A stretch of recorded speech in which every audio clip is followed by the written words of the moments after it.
Hello friends, good morning to all of you and welcome to study with Gyan Prakash. UP में काफ़ी ज़ोरदार बारिश हो रही है पिछले लगभग दोपहर के बाद से, कल से ही। और आपके जनपद में भी काफ़ी बारिश हो रही होगी। क्या हाल चाल है आपके यहाँ, बताइएगा। वैसे भी इस बार किसानों की जो धान लगाने का समय था वो काफ़ी पिछड़ रहा है।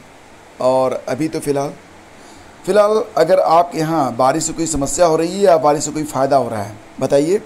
और देखिए, मैं डेली आपको मोटिवेट तो करता ही हूँ। आज आपके लिए एक प्रश्न लेकर आया हूँ।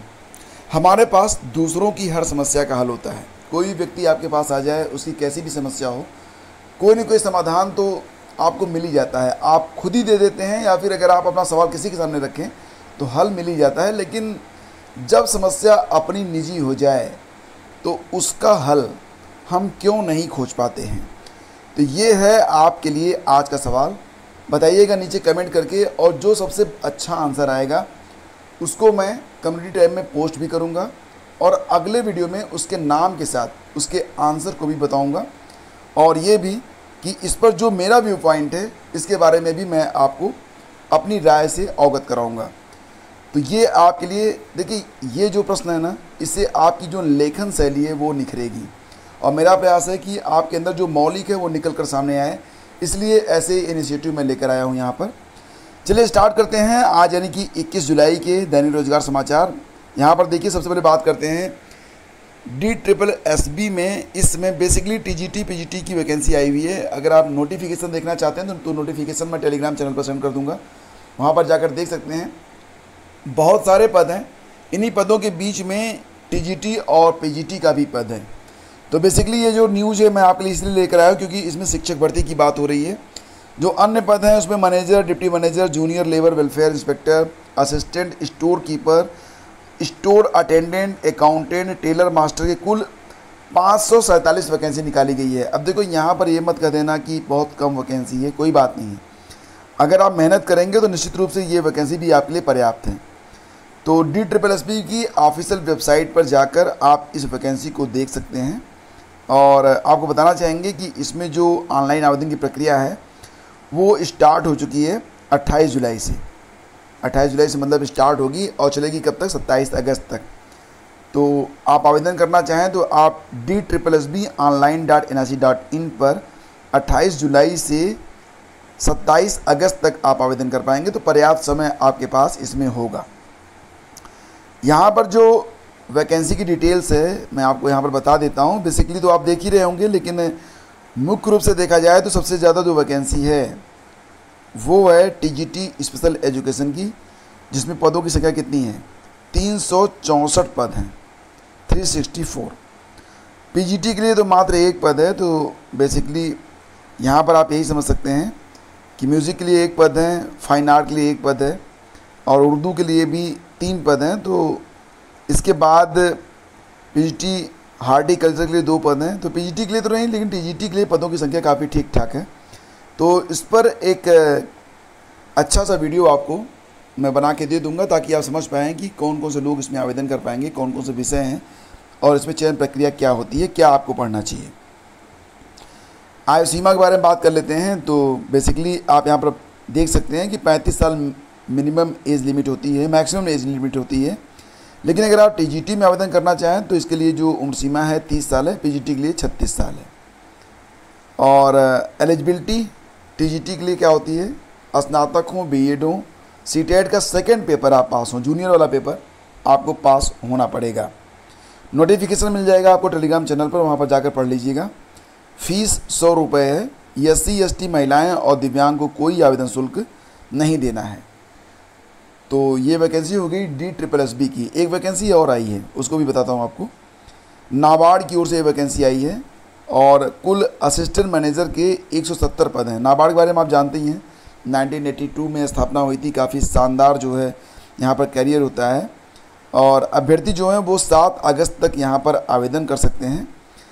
तो देखो, यहाँ पर जो पद हैं असिस्टेंट मैनेजर के विभिन्न पदों पर भर्ती के लिए योग्य और इच्छुक अभ्यर्थियों से आवेदन आमंत्रित किए गए हैं। कुल रिक्तियों की संख्या कितनी है? 170 है। और 7 अगस्त तक आप nabaard.org पर जाकर आवेदन कर सकते हैं। और नाबार्ड भर्ती के लिए पहले फेज़ की ऑनलाइन प्रारंभिक परीक्षा 7 सितंबर 2022 को प्रस्तावित है। परीक्षा की डेट भी आ गई है, 7 सितंबर को इसकी परीक्षा होगी। यह भर्ती assistant manager grade A RDBS राजभाषा पद के लिए है, ये भी ध्यान दीजिएगा। तो 18 जुलाई से आवेदन शुरू हो रहे हैं, जो कि चलेंगे 7 अगस्त तक। रिक्तियों का ब्यौरा आप देख सकते हैं कि कुल 170 रिक्तियों पर योग्य अभ्यर्थियों का चयन किया जाना है। इसमें 161 पद जो हैं वो असिस्टेंट मैनेजर के हैं और 7 पद हैं AM राजभाषा के लिए।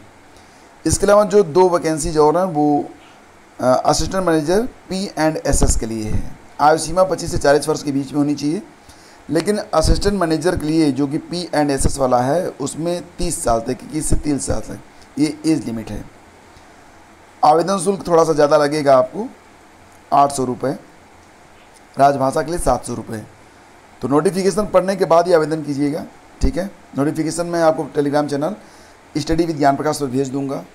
यहाँ पर देखिए एक अच्छी खबर आ रही है, हालांकि ये जो न्यूज़ है ये नए स्टूडेंट के लिए नहीं है, लेकिन जो लोग 1993 से तदर्थ शिक्षकों के तौर पर पढ़ा रहे हैं उत्तर प्रदेश के एडेड इंटरमीडिएट कॉलेजों में माध्यमिक शिक्षा जो विद्यालय होते हैं, इंटर कॉलेज होते हैं, तो फिलहाल तो आपको पता ही होगा कि इस पूरे के पूरे प्रकरण में आपको संजय सिंह वाला जो मैटर था वो भी याद होगा, जिसमें सुप्रीम कोर्ट ने कहा था कि तदर्थ शिक्षकों को नियमित नहीं किया जा सकता और उनको एक अवसर दिया जा सकता है। तो पिछली बार तदर्थ शिक्षकों को वेटेज भी दिया गया था जब TGT PGT की वैकेंसी आई थी 2021 वाली, लेकिन बहुत बड़ी संख्या में है तदर्थ शिक्षक उत्तर प्रदेश में जो काम कर रहे हैं, लेकिन उसमें से मात्र 40 लोग ही सिलेक्ट हो पाए थे। तो आपको पता ही है कि जब आप सिर्फ एक विषय पढ़ाना स्टार्ट करते हैं और वो भी शिक्षक के तौर पर, हालांकि शिक्षक भर्ती में बस आपका विषय ही पर्याप्त होता है, मतलब बहुत ज़्यादा आपको यहाँ पर GS तो पूछा नहीं जाता है UP TGT और PGT में।